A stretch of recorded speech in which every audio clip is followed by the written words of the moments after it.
The woods were eerily quiet that night, except for the crunch of leaves beneath Daniel's boots. He had taken this trail dozens of times before, but tonight felt different. The trees, usually comforting in their towering stillness, seemed oppressive, their twisted branches clawing at the moonlit sky. Daniel adjusted the strap of his backpack and picked up his pace. He had spent the afternoon hiking, losing track of time as the sun dipped below the horizon. Now, with darkness fully enveloping the forest, the once familiar trail felt alien. His flashlight beam danced across the uneven path, illuminating only a few feet ahead.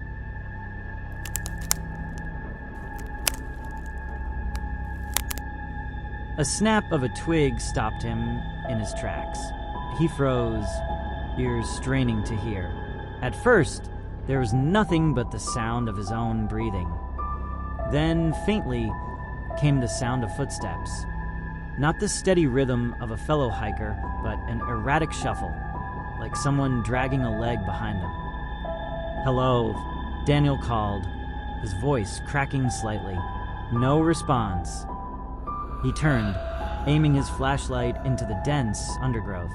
Shadows shifted as the beam moved, playing tricks on his eyes. But just as he was about to dismiss it as paranoia, he saw it, a figure pale and indistinct, standing motionless about 20 feet away. "Hey," Daniel shouted, hoping to shake off the unease creeping up his spine. "Are you okay? Do you need help?"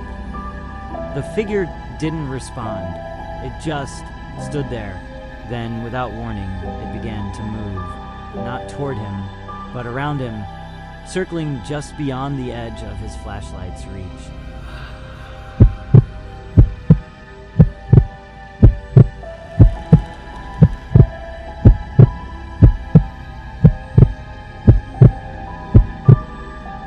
Daniel's heart pounded as he turned to keep the figure in his sights, but it moved too quickly.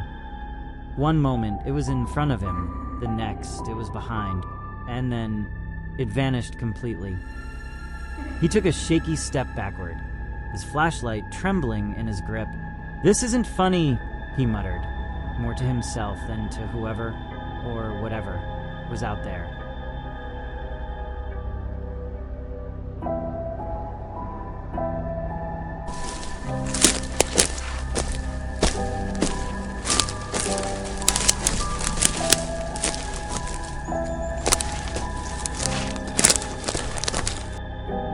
The woods exploded with sound. The footsteps were back, louder now, and they were running straight for him. Panic surged through Daniel as he bolted down the trail, his flashlight bouncing wildly in his hand. The footsteps behind him were relentless, crashing through the underbrush with inhuman speed. He didn't dare look back. "Leave me alone," he shouted, his voice raw with fear. The woods seemed to close in around him, the trees blurring as he ran. His foot caught on a root, and he stumbled, barely catching himself before falling face first into the dirt. The sound of pursuit grew deafening, and for a moment he thought he felt icy fingers brush the back of his neck. He scrambled to his feet, lungs burning, and veered off the trail, plunging into the dense forest. Branches tore at his clothes and face, but he didn't care. He just needed to get away.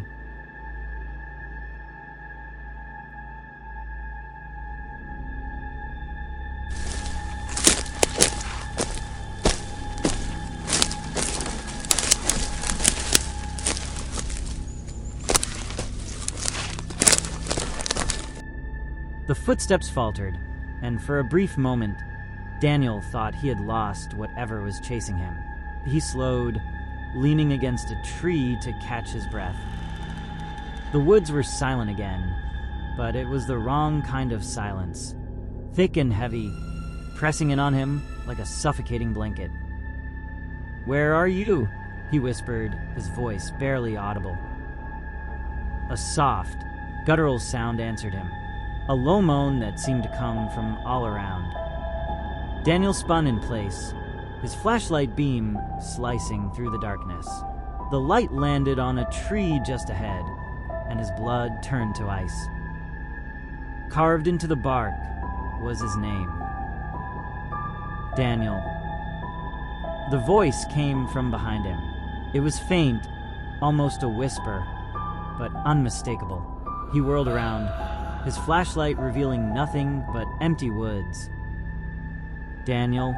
This time, the voice was louder, closer. He ran again, his mind racing as fast as his legs. How did it know his name? What did it want? The questions churned in his head, but there were no answers, only the primal urge to survive.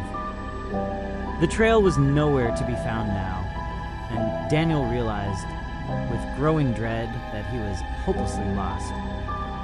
He came to a small clearing and stopped, chest heaving, his flashlight barely illuminating the space. The footsteps returned, slower this time, deliberate. They were accompanied by a sound that chilled him to his core, a raspy, wheezing breath, like someone struggling to draw air into dead lungs. "Show yourself," Daniel shouted, his voice cracking. The figure stepped into the clearing, and for the first time, Daniel saw it clearly. It was a man, or at least it had been once. Its skin was ashen, stretched tightly over sharp cheekbones. Empty eye sockets stared at him, and its mouth hung open in a twisted grin, revealing blackened teeth. Daniel stumbled backward, tripping over a fallen log. The ghost advanced slowly, its movements jerky and unnatural. It raised one skeletal hand, pointing directly at him. "You can't leave," it rasped. "You're mine now." Daniel scrambled to his feet and ran, the ghost's chilling laughter echoing behind him. Every direction looked the same, and the trees seemed to shift as he moved, guiding him deeper into the woods. Finally, he spotted a faint light in the distance. Hope surged through him, and he sprinted toward it. As he broke through the tree-line, he found himself standing in front of an old, decrepit cabin. The light came from a single lantern hanging by the door, its flame flickering weakly. Daniel hesitated, but the sound of the ghost's laughter pushed him forward. He threw open the door and slammed it shut behind him, locking it with trembling hands. Inside, the air was thick with dust and the smell of decay. The cabin was empty, save for a single chair in the center of the room. On it sat a tattered journal. Daniel picked it up, his hands shaking as he flipped through its pages. The entries were written in a messy scrawl, detailing encounters eerily similar to his own. The final entry stopped him cold. "No one escapes the woods. If you're reading this, it's already too late." The laughter outside grew louder, and Daniel realized with growing horror that the ghost wasn't trying to break in. It was already inside. The lantern flickered and went out. Darkness consumed the cabin, and Daniel's scream was swallowed by the night.